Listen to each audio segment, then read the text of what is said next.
Hey guys, welcome to another iTalk Movies. I have Monique Ganderton. We are talking about being a model, being a stunt woman, being an actress, and of course, X-Men. I'm so excited. Stick around. Welcome to Popcorn Talk, featuring movie discussion, news, and interviews. Popcorn Talk. We talk movies. And now, here's Popcorn Talk's iTalk Movie. Hello, welcome. It's time to talk movies. I'm joined by Monique Ganderton. Welcome. Thank you for being here. Thank you for having me. Thank you for letting me nerd out. Hey, let's nerd out together. Okay. This is great. All right, I'm wearing my X-Men shirt. I love it. So excited. And we're listening to, you're a big music buff, listening to some friends of yours, yeah? Well, it's a band that I do like. Yeah. They just came through Vancouver last night, last night, and I wasn't able to make it to the show. So, Eagles of Death Metal. Woo! Nice. I thought we might as well give them a plug. Yeah, why not? All right, let's talk about you. I want to start at the beginning. You were a model. I mean, you're still a model. Gorgeous model. Absolutely beautiful. I'm dying over here. How does one go from modeling to stunts? Well, I can tell you how I did it. Yeah. I think everyone has a different path to everything. Is it common that people go from models to stunts? I don't think so. Right. I don't know. I mean, there's a lot of, it's totally possible. Yeah. You know? I was modeling in Toronto. I use it kind of as an excuse to get out of Edmonton, go to Toronto, I'm from Edmonton, just so everyone knows. That's Canada? It's in Canada. Oh, yeah. I'm sorry. Okay, America. Edmonton's in Alberta. Alberta's beside BC. It's above Michigan. Okay, thank you. Anyways, it's a very, it's not a small city, but it's more of it's not an entertainment city necessarily. Yeah. So I hooked up with a modeling agent and moved to Toronto just to go on an adventure, see what happens. How did you start modeling? I was discovered. It was discovered at a mall. No, I was just really, really tall and awkward girl that was above people at the mall in height. So, modeling agent came up to me and said, "Oh, you should model." And I was like, "Okay, no." But then, after he kind of pursued it a little bit and then said, "Oh, well, I've got this agency in Toronto and then they can rep you and maybe, go to Europe or do some traveling." And I was like, "Oh, that sounds like an interesting plan." Yeah. How old were you? I was 16 when I met him, and then did some local, Alberta style modeling. What does that mean? Which is like when you go in. We had for the longest time the largest mall in the world, West Edmonton Mall, and so I would go to the mall and walk down a runway wearing, not fashion mall clothes. Mall clothes. I got it. And smile and wave.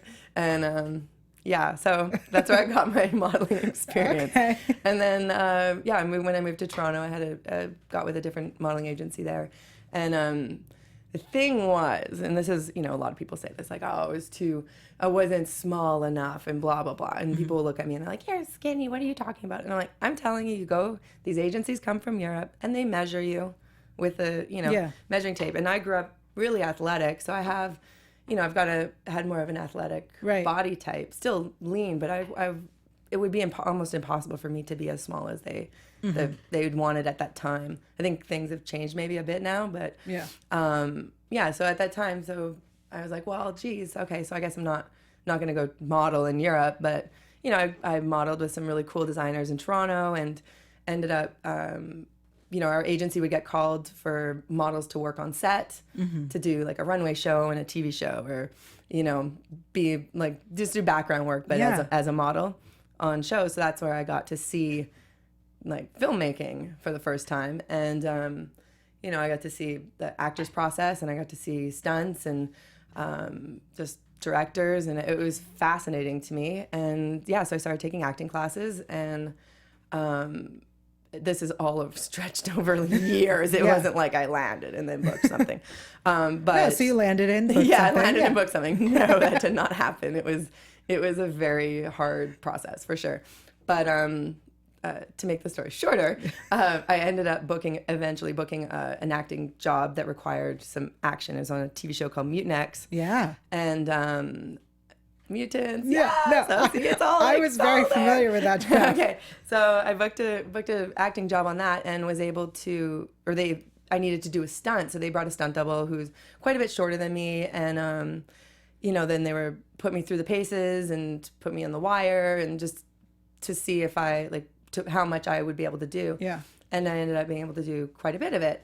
And so I was asking them about stunts, and they were telling me like there's not a lot of tall stunt women, and they gave me lists of places to go train and stuff. And so I kept pursuing that as well as acting classes and just trying to.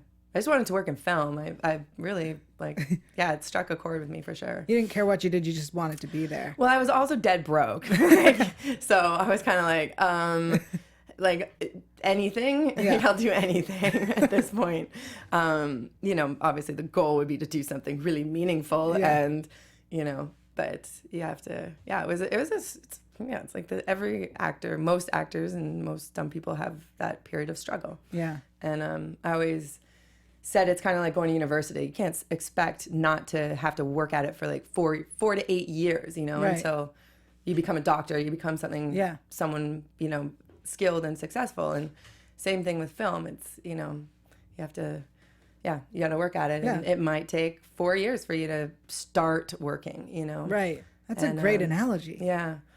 Well, that's what I had to keep saying to myself, every day. But it's so right, and people never think about it. No. And that's such a, I'm going to use that now. Thank you. I want to talk about stunts because I am not a physical person. So stunts are amazing to me. And the things that stunt performers do, it should be appreciated and really isn't appreciated as much as it should be. What was your first big stunt role? iRobot. Oh, Thank wow. you, Scott Atia. Again, I texted him the other day. He didn't respond, but I text him all the time and thank him. He was like, why is she still I know. He's like, me? oh, she's crazy. But that was such an important, meaningful job for me because I had been in Toronto and I just started working. Mm-hmm. And then SARS came and all the movies left Toronto. And it was this big SARS scare. And I mean, I couldn't get a job bartending. Like, there was no jobs in tourism. There was no jobs anywhere. And so that was really, really rough. And I kind of hit, like I owed and luckily my landlord, thank you, BJ, was also, a good friend of mine. And so I was like back 3 months rent. And I'm like, I don't know what to do with myself. Yeah. And then Scott called me, just kind of out of the blue. And he said, oh, I'm here, with Bridget Moynihan, and we're doing this little movie, and, I don't know how much stunts there's going to be on it, but she said that you were a good match for her. I worked with her on The Recruit just for a few days. That was a newer stunt job for me as well. And I was photo doubling for her and doing like 2 days of stunts or something. And so when he called me, I was like, well, I'll photo double, I'll stand in, like whatever you need, like, even if it's only a couple days of stunts, that's great. Like would be amazing. And so he said, okay, well, it's in Vancouver. I'm like, I have family there. I'll be there tomorrow. And I packed up all my stuff and promised BJ I would send him money as soon as I got some. And I moved to Vancouver. I lived with my aunt and my uncle for a little bit. And I ended up finding out this movie ended up being not 2 days of stunts. It was like 4 months solid of stunt work with amazing people. And it changed my life 100%. Like being able to do that. So wow. I know. So thanks, awesome. Bridget, for being tall, and Scott for just calling me. Like now I'm so much more experienced in the industry, and that was a really bold thing for him to do. Yeah. To just call some girl who has hardly any experience across the country, he's never met, and say sure, I have a job for you. Right. That doesn't happen very often. Are there a lot of actresses that will refer you as a good match for them for doubles? Yeah, absolutely. And I think that's where, being a model previously has really come in handy for me because I'm, I've, a lot of the girls I double were models turned actors. So they're tall, they're from that world. Yeah. And it's just, even just their movement, the way they walk or, just the presence, and so I feel like I've been a pretty good match for a lot of the girls that came from that world. Like Trisha Helfer, I just worked with yesterday, and she's one of my favorites. That's a Canadian supermodel, everybody. She's amazing. Oh man, Canadian pride right Yeah, here. I just got back it was yesterday, so I've got Canada on my brain. Yeah. So you also, speaking of TV shows shot in Canada, you were on a slew of these Canadian shot American like sci-fi genre TV shows. You were on The 100 and Smallville and Sleepy Hollow and Tomorrow People and Supernatural. Are you a big nerd? Or do you just like all this sci-fi stuff? Well, I feel, okay, I am a nerd. Right. But I wasn't really a sci-fi nerd or a comic nerd until I started working in film. Now, I think it's because I'm tall and I'm a little kooky, so I'm comfortable, acting like a crazy person or like a monster or whatever it is. So I feel like those roles, the mutant or I've played a witch a few times. Yeah. I just feel really comfortable with that. And maybe it just sort of, I know. So there's like a level of physical performance as well that I bring to it from my stunt background. Yeah. So I feel like all those things together kind of puts me in the mutant monster niche. Yeah. Which is great. It's like super fun.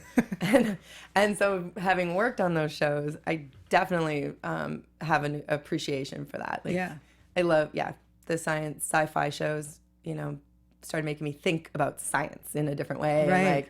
And iRobot was like too, like I read, Isaac Asimov after booking that show, and it just, you go, whoa, like there's brains out there that just kind of like just go to places, and I love it. So that's awesome. So in that way, I've definitely been nerding out on science a lot recently.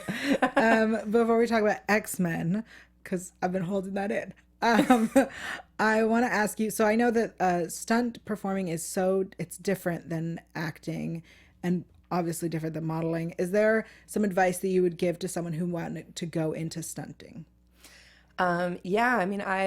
My view of it is it's performing, right? So I don't necessarily separate them. It's like when someone can sing and dance, right? You don't ever question them, like, why are you dancing? It's because I do. I can't dance. I can't sing and I can't dance. But so I think of it more, if you're an athletic person and you're interested in stunts, acting is a huge part of that. It's a massive part of that. Like there has to be reason for your performance. So there's got to be you have to know how to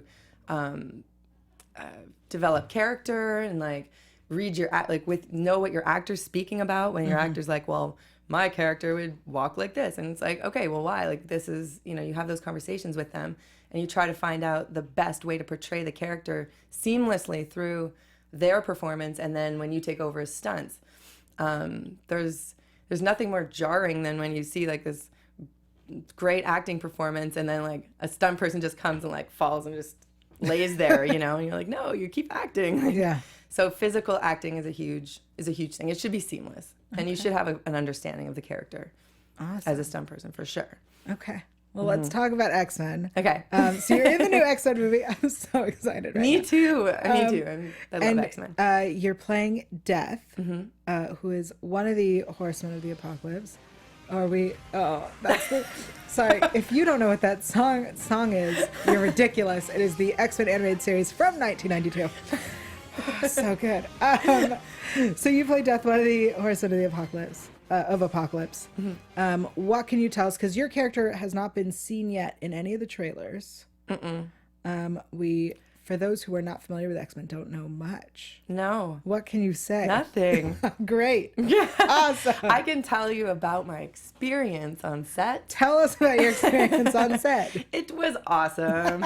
No, it was such a cool process, and this goes back to stunt people as well, because I always feel like everything's connected. But I had worked with Jeff Haberstad and Brian Smears before, who are second unit director and stunt coordinator respectively on X-Men, as well as some of the other producers. And so they saw this role and they were like, we think that we should try to cast someone with some physical experience. Yeah. And so I auditioned for it, and yeah, it was really cool being put forward for that, you know. And and then getting to work on it. Brian, who actually the very first X-Men in Toronto, I was a photo double for Rebecca before I was ever doing stunts. Right. So I got to meet Brian and see his process then, but I was like, you know, brand new. So what can you explain a photo double? Oh yeah, okay. So photo double. I mean, my job in Toronto was because it was so cold outside. Mm-hmm. They put me in a blue kind of onesie and painted my face blue and put the wig on. Yeah. And put me in the background.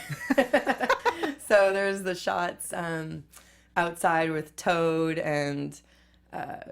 Ian McKellen was there. Yeah. And I have to see that movie again and sort of go and like put a circle around me in the background. But kind of in any of the BG shots where you just, that background shots, that you don't see Rebecca's face clearly, that would be me standing there. Oh. Freezing. At least you're in a onesie. Oh, I was so happy. I was like, I'm on X-Men. This is so cool. Like, it was just, Do you ever sit and watch and go, that's me. That's me. Yeah, I've always joke about it. I want to put together a background reel because I did do it for like 2 years. Just me like, oh, there's me at the grocery store. Or there's me like as a hostess checking in and that's a smoochie. Or oh, as the ladies' man, that was a good one. I was when a Playboy bunny found the baby on the doorstep. Like, I kind of want to put all these together and just. You should. I know, they're kind of funny. It's like, that's where I came from. So then you got to you were her stunt double in X3. I was, Rebecca's stunt double in X-Men. The Last Stand. X-Men 3, yeah. The Last Stand. Which was so fun. My X-Men history is sort of. Yeah. Yeah. No, that was another kind of game-changing experience because I got to work with Simon Crane and Wade Eastwood, who are just like, Simon Crane's probably one of the, I use the word crazy, but in respect, like it's a positive. Craziest like stunt man. Like he's done some pretty wild stunts. So it was really cool to work with him, and and just be on that show and getting to do. It was a little bit different process. Because it wasn't Bryan Singer on that, but it was great. I doubled Famke Jensen on that as well. There's a lot of tall girls on there, and Omira, crazy. What's your like favorite thing to do as a stunt performer?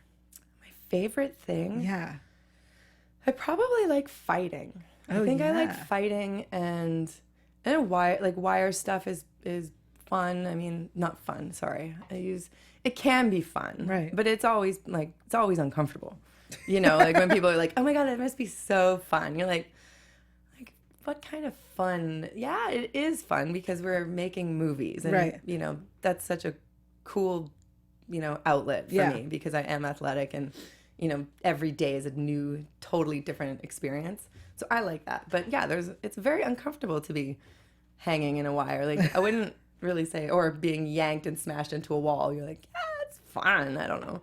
It's fun being there, but it's a different kind of fun for me. What is your least favorite stunt to do? You ever get set on fire? That sounds like I've been set on fire. Yeah, really Sleepy awful. Hollow was a full fire burn experience, and that was an interesting one because I was so focused on my dialogue because I had to speak in Greek, ancient Greek. And a lot of it was just this big kind of monologue to a bunch of background. And so I was like, okay, Mo, you cannot screw this up because, there's time crunches on TV shows. They just don't have a lot of time, and there's kids out there. So I was really focused on getting my dialogue right. And then afterwards, they're like, okay, great. So let's do the burn. And I was like, oh yeah, oh crap, I wasn't even like focusing on that. And doing a full fire burn it's quite the experience because for that one you put a tube, like a little tube in your mouth. You put the full like face mask on, cover yourself with fire gel, put a little tube so you can breathe air until they light you on fire. But as soon as they go, you have to take a huge breath, hold it. So now if you're claustrophobic whatsoever, you're done for. Yeah. So you're holding your breath. They light you on fire, so you see the flames up. Just try to stay in your peaceful place, but keep physically acting. And then when they call cut, you have to wait and not breathe until someone comes and takes your mask off, because people panic and they'll breathe in, but there'll be the smoke will be there, so you can burn your lungs and get yourself into some trouble. So yeah, it's a mentally, that sounds you kind of have to just terrifying. go to like your peaceful place for sure. But it was a great experience. Shauna Duggins coordinated that, and she's amazing. So fully trust her and that whole team. But yeah, it was just funny because I was like, oh yeah, I got to do this. I wasn't even like mentally thinking about that because of my dialogue. I'm terrified just hearing about it. Yeah, I know. It's not for everybody, that's for sure. Did you get to do any new stunts that you hadn't done before in XMen Apocalypse? No. Okay, so everything you've done before. I'm like trying to get as much as I can. I know. I'm sorry. That's all right. I didn't. It wasn't a super physical role necessarily. It was it's just a really cool role. Great. Sorry. But working with, like, watching Bryan Singer do his thing again was really, really cool, because there isn't more of a nerd when it comes to X-Men than Bryan Singer, and he is so passionate about it, and so he just knows the characters. He knows what he I mean, even if he doesn't know exactly what he wants, like, he will walk through the scene and just act out everybody's parts until he figures out what his goal for the scene is. And you know, you kind of wait and you're like, okay, he's laying on the ground now and he's up on that, and he's like, he's really connecting with everybody's roles, which maybe that drives some people crazy. I thought it was pretty awesome to watch, and just his sheer passion for it was pretty cool. Yeah. Well, that's awesome. I just can't wait for this movie. I'm dying. I know, inside. the last trailer. Amazing. It's killing me with excitement. I know. Are there any other projects coming up that you can tease? Oh man, there's so many. Well, TV wise, just finished a role on Unreal, which is kind of this super cool show that I watched. It's a great guilty pleasure show, but it's good, Yeah. And so I watched the first season of that on my own, and then when this audition came up, I was like, oh, I would love to get this, because I love the show. I know it's a great show, and I love the actors on it. And you got to play Brandy. I got to play Brandy, which is really cool. So that's out June 6th. Nice. Crazy. It was a totally different style of filming, which was so much fun, like really fast paced. Yeah, bringing the camera through, like, sometimes 3 scenes. They'll just bounce, like, in one shot to people. So you just have to always be on, always be ready. It was really cool. That sounds so stressful.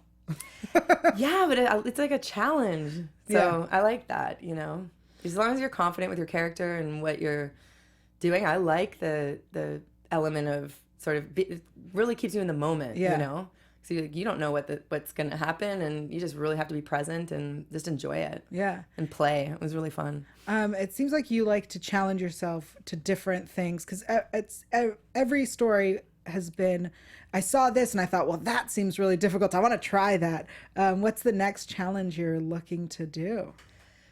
Oh, man. I mean, I'm in the very early stages of it. I have so much to learn, but I would love to direct something. Yeah. There's not enough female directors, and especially, with action. And I think it would be, I would definitely enjoy going into that direction. I'm at that age too where I'm just like, oh, I gotta boss people around.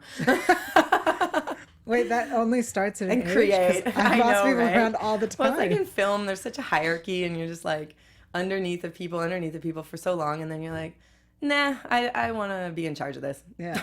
You get to that point. So I don't have any plans for any particular project at the moment, but it's definitely something that I want to do.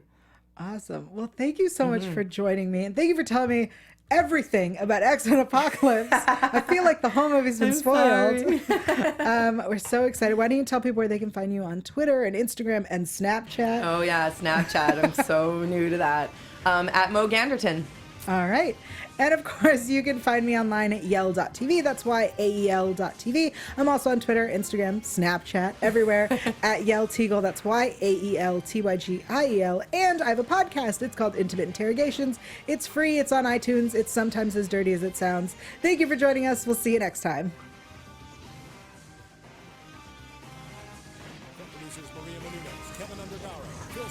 Christian Harloff, and the entire Popcorn Talk Network. We would like to thank you for tuning in. For questions or comments, be sure to visit popcorntalk.com. I'm Sir Richard Wentworth, and this has been a presentation of the Popcorn Talk Network. The views expressed herein are those of the hosts only and do not necessarily reflect the views of its owners or principals.